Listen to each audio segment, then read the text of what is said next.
और crushing season शुरू होने के बावजूद बैरून मुल्क से चीनी की दरामद का अमल जारी है। वफाकी हुकूमत ने नवंबर 2025 के दौरान मजीद 76,752 मेट्रिक टन चीनी दरामद कर ली। इदारा शुमारियात की जारी करदा रिपोर्ट के मुताबिक नवंबर में दरामद की गई चीनी की मालियत 12 अरब 6 करोड़ 60 लाख रुपए रही। रिपोर्ट में बताया गया है कि रवा माली साल के इब्तदाई 5 माह यानी जुलाई ता नवंबर के दौरान मजमूई तौर पर 3,08,142 मेट्रिक टन चीनी दरामद की जा चुकी है।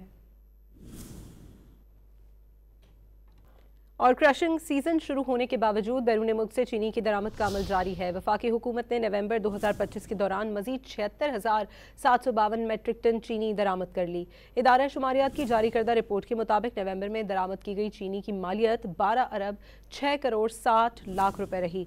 रिपोर्ट में बताया गया है कि रवा माली साल के इब्तदाई 5 माह यानी जुलाई ता नवंबर के दौरान मजमूई तौर पर 3,08,142 मेट्रिक टन चीनी दरामद की जा चुकी है।